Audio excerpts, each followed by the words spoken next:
Good morning po mga kababayan. Ngayong umaga ay magbibigay tayo ng ating opinion at reaksyon ang patungkol dito sa mabilisan o talagang pinabibilis nilang proseso ng paghain ng impeachment dito sa ating Vice Presidente. So ano ba yung purpose nila? Ano ba yung minamadali nila? Bakit ginagawa nila ito? Takot ba sila na abutin pa ng eleksyon na nandyan pa yung ating Vice Presidente? Threat ba siya dito sa ating mga kagalang-galang na congressman? O kaya, talagang gusto lang nilang tanggalin yung ating Vice Presidente para sila ay mamamayagpag sa kanilang masamang mga binabalak. So, panoorin po natin to mga kababayan. Sa Senado ang impeachment laban kay Vice President Sara Duterte naglunsad ng signature campaign ng Makabayan Bloc. Nakatutok si Jonathan Andal. Hindi na ipatatawag ng House Committee on Good Government and Public Accountability si Vice President Sara Duterte dahil tatapusin na nila bukas ang mga pagdinig nila tungkol sa confidential funds ng bise. May impeachment complaint na raw kasi sa kanya na ang isa sa mga dahilan ay confidential funds din. Kapag umusad ang impeachment, Committee on Justice naman ang gagawa ng mga pagdinig. Kasi pag ito po sinumiti na sa Committee on Justice, automatic paharapin na rin po siya dyan. Ito po talagang purpose na itong ginagawa po namin investigasyon ay in aid of legislation. We were able to come up already with legislative bills na ipapasa po namin. Dahil nag-iimbestiga na rin daw ang militar, hindi na iimbestigahan ng komite sina Colonel Raymond Dante Lachica at Colonel Dennis Nolasco, mga security officer ng bise na pinagbigyan daw ng milyong-milyong pisong confidential funds. Nakikita po namin dito, magtataki pa na lang po dito, kaya hahayaan na po namin.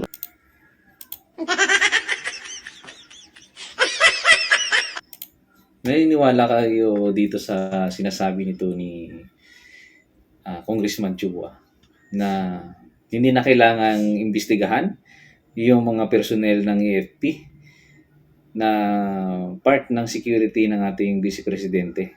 Naniniwala kayo doon? Kasi wala naman talaga silang makukuhang ebidensya dito sa mga ito. Ano ang maibibigay nila tungkol sa confidential fund? Hindi nga pwedeng ilantad yung tungkol sa confidential fund. Kasi confidential nga ho. Ito, alam niyo mga kababayan, may background tayo dyan about sa mga pangangalap ng dokumento o ng impormasyon para ipasa natin sa higher rank o sa opisina. Bakit po naglaan ng confidential fund ang Office of the Vice President at ang DepEd? Bakit sila naglaan ng confidential fund? Simple lang po. Yung mga eskwelahan po natin ay napasok na ho ng mga komunista. May mga estudyante, may mga guro na involved, panghihikayat sa mga estudyante at mga guro sa mga eskwelahan po natin. Kaya galit na galit yan sila Franz Castro at kabataan party list na yan dito sa ginagawa ng ating Vice President. Bakit? Sila ho ang natatamaan sa proyekto na ginagawa ng Office of the Vice President at ng DepEd noon. Tingnan mo, nung kasagsagan ng trabaho ng NTF LCAC, di ba'y tumahimik yung ating paaralan? Tumahimik yung komunidad. Alam niyo bakit? Wala na silang makukuhang mga estudyante eh. Wala na silang napapasampa sa bundok ng mga estudyante. Kaya ho yung mga kabataan natin safe sa panahon ni Inday Sara na naging DepEd Secretary. Same thing dito sa Office of the Vice President kasi malawakan ho eh. tinatrabaho ho niya yung o pagbibigay ng impormasyon sa mga komunidad para hindi malinlang ng mga grupo ng komunista yung mga kabataan at yung mga manggagawa natin sa komunidad. So dito galit na galit yung Makabayan Black kasi hindi nila infiltrate yung ating komunidad dahil merong resistance na nangyayari. So dito nagagalit ngayon yung Makabayan Black. So sila ngayon yung bida ngayon dahil nangangalap sila ng pirma para iakyat na agad sa Senado at hindi nadadaan sa Committee on Justice itong impeachment case ni BP Sara. Ng AFP na mag-conduct ng kanilang sariling investigasyon. Sa pagtatapos ng pagdinig, naniniwala ang chairman ng komite na may mali niyang ginawa ang bise sa pondo. Kung ito naman po talaga ay nagamit sa tama, dapat umpisa pa lang lahat sila hindi na nagtago Bakit po inabot kinailangan pa i-contempt sila? Sa huling impormasyon, nasa opisina pa ng Secretary General ang impeachment complaint laban sa bise. Sunod itong ipapasa sa opisina ng House Speaker para dalhin sa plenaryo at ibato sa Justice Committee para dinggin ito. Pero tingin ni Justice Committee Vice Chairman Representative Keith Flores, kulang na sila sa oras kung matutuloy ang impeachment dahil hanggang Hunyo na lang ang 19th Congress. Kaya naglunsad ng signature campaign ng Makabayan Bloc na layong makakuha na agad. O, di ba? Minamadali nila yung proseso. Kasi inahabol nila yung timeline o yung pasok ng Kongreso para talagang tanggalin yung ating Vice Presidente. So, hindi naman ho sila atat na mawala yung Vice Presidente sa landas nila.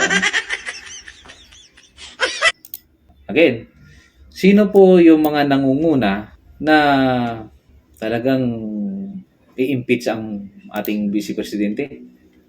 Sino? Kaya naglunsad ng signature campaign ng Makabayan Bloc na Sino ho? Makabayan Black. Yung naglulunsad ng signature campaign para maiakyat yung kaso ng impeachment sa Senado. O, di ba? Galit na galit sila dito sa ginagawa ni BP. Isa lang ho yung ibig sabihin yan. Epektibo yung ginagawang programa ng Office of the Vice President sa komunidad. Kasi nasaktan ho sila rin.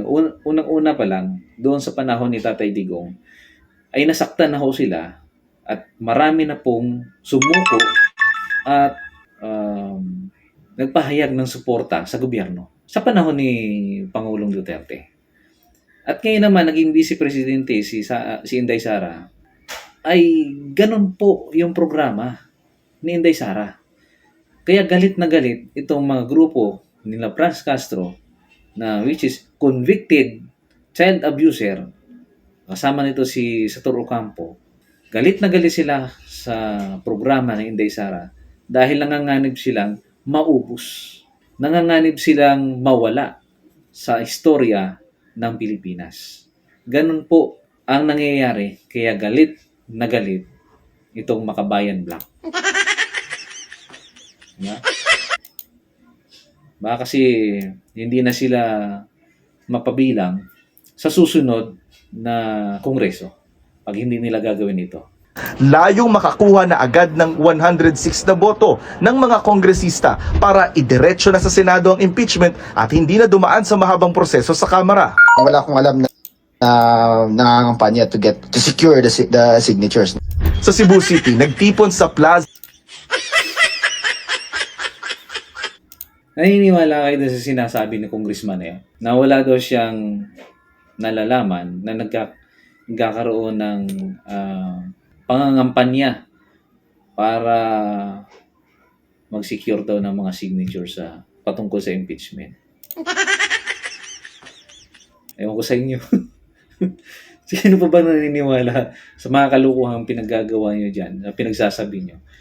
Sino pa ang maniniwala? Ganon kayo kaatat na matanggal yung Vice Presidente para kayo ay masayang-masaya. To secure the signatures.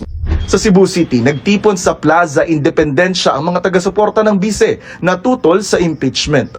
Para sa GMA Integrated News, Jonathan Andal, nakatutok, 24 oras. So yun po, mga kababayan. Nakakalungkot lang na sa panahon ngayon ay nagagamit yung puwersa ng Kongreso para manggipit ng isang tao o isang opisyal na nagtatrabaho naman ng maayos. Isipin nyo na lang, kung hindi naging epektibo ang programa ni Inday Sara, naging chairman siya.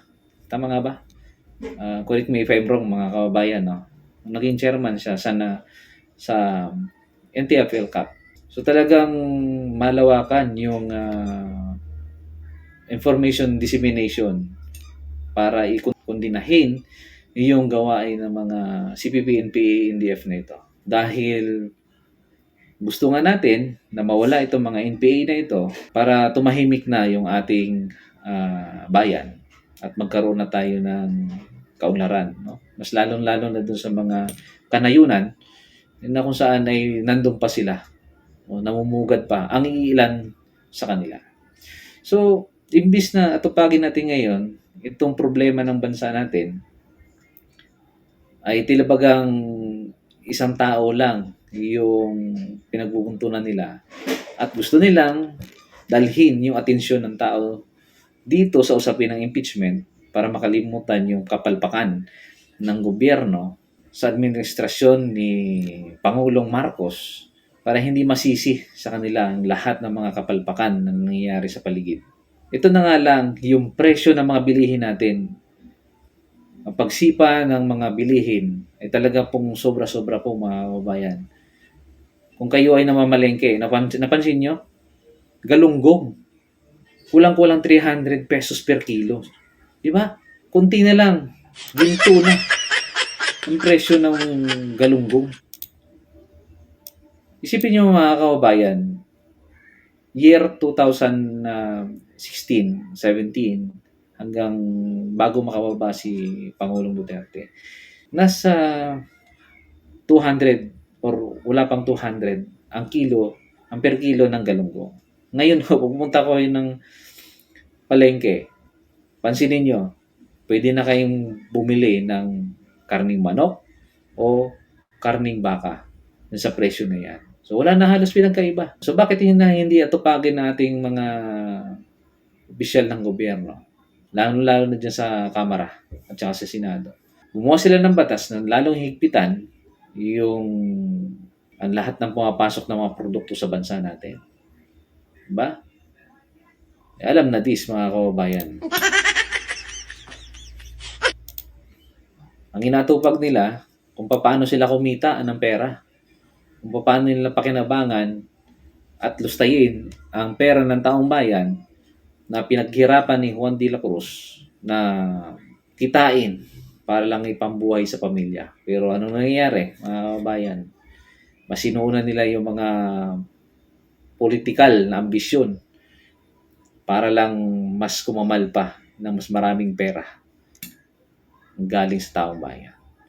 So yun lang po, mga kababayan. At sa mga susunod na vlog po natin ay gagawin natin ng reaction itong hakbang naman ng Tingog Party List. No, anong ginagawa ng mga ito?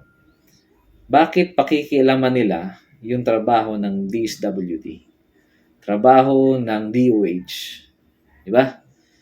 So ano lang ba dapat ang trabaho ng ating mga congressman? Hindi ho ba gumawa ng batas? Bakit ngayon ay tila bang namumudmud ng pera na walang katapusan? So yun lang po, mga kababayan. At hanggang sa muli po. At kung mayroon kayong reaksyon sa video natin or may suggestion kayo, comment nyo lang po dyan, mga kababayan. So welcome po. At sa lahat ng mga bagong subscribers po natin, maraming salamat po. At nawa, magtulungan tayo, mga kababayan.